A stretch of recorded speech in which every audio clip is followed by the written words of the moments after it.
Alrighty, imagine explaining to your government that you deployed naval warships because someone shot a pig. Unfortunately, this is not a joke. This is simply 1859. And for a brief, unbelievable moment, two global powers were fully prepared to escalate to war over livestock with boundary issues. People, this actually happened 2 years before the American Civil War. The United States and Great Britain nearly went to war themselves. Not over slavery, not over trade, not over empire building, simply over a pig. And not like even a historically important pig, just like a regular potato enthusiast pig. Warships were deployed, cannons were aimed, soldiers were digging defensive lines because someone got tired of a pig eating their potatoes. And somehow, and this is the impressive part, adults had to step in before someone fired artillery over breakfast. All right, to understand how we got here, we need the map. Cue the map. So 1846, the United States and Great Britain signed the Oregon Treaty. The border would follow the 49th parallel west, then pass, quote, through the middle of the channel which separates the continent from Vancouver Island, unquote. This sounds specific. It was not, because there's actually two channels, the Haro Strait and the Rosario Strait. And the treaty did not specify which one, which means two empires signed a treaty that basically said, follow the water. You know, the ocean has a lot of water. It's like throwing a pizza down and saying, just cut it somewhere in the round part. It doesn't work. And somehow nobody thought, maybe we should label the channel that they want us to use. Meanwhile, America is in full manifest destiny mode. If there's land, America is coming to you and saying, I would like that. Britain already has Hudson Bay Company operating sheep farms up in San Juan Islands. So now you have a couple things. You have British employees, you have American settlers, you have one disputed island chain, and you have a zero agreed upon borders. And for 13 years, no one fixes it. All right, fast forward, June 15th, 1859, American settler Lyman Cutler walks outside to find a pig in his potato patch. Again. This pig has been trespassing repetitively, so Cutler shoots it. And just like that, vegetables become politics. Geopolitics at that. This could have ended immediately. Say, sorry about your pig, here's some money. Let's not involve world empires.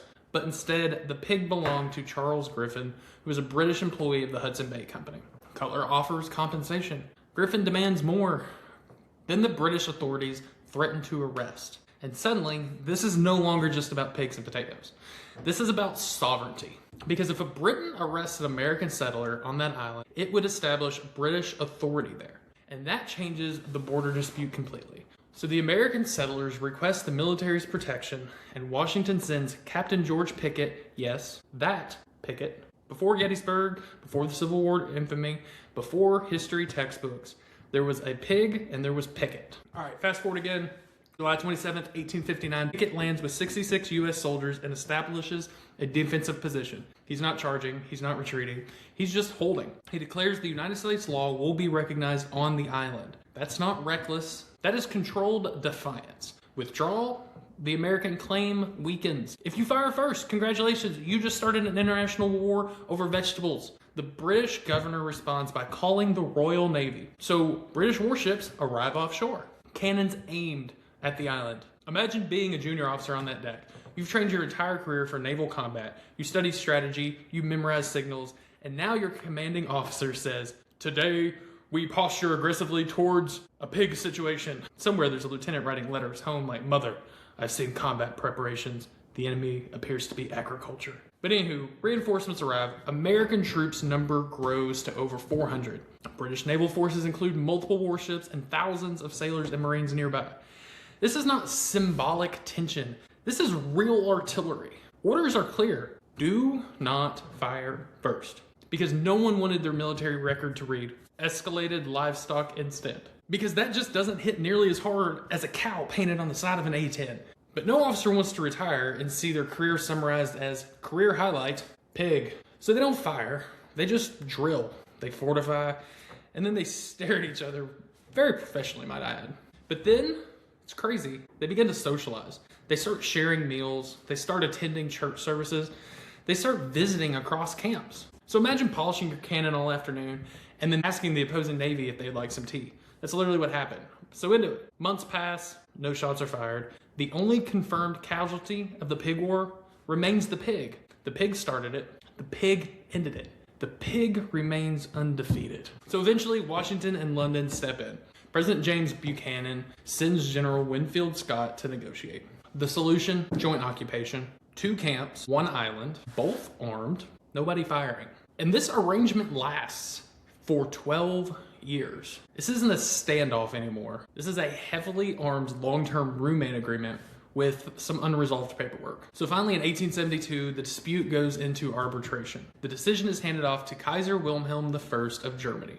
He actually ends up ruling in favor of the American interpretation of the map. The San Juan Island territory becomes US territory. So the British withdraw, and the Pig War ends without gunfire, but with a lot of paperwork. So look, it's easy to laugh or scoff at this story, and as you should realistically. But in 1859, America was just 2 years away from the Civil War. Tensions were high. Britain was the dominant global empire, so this could have spiraled completely. So instead, professional officers actually chose restraint over pride. Pickett didn't fire, Baines didn't fire, and the governments actually negotiated over 1 pig. 2 nations almost came to war over a pig. And somehow, the most dangerous thing in the Pacific Northwest that summer was simply just breakfast. So guys, these are some videos that I've just wanted to make for a while. So I appreciate you joining me on this. If you guys liked it, really appreciate a follow and a like down below. But most importantly, I want to know what stories that you guys know that I might not know that you would like me to cover. So drop it down in the comments and I'll see what I can come up with. I have a couple of videos lined up.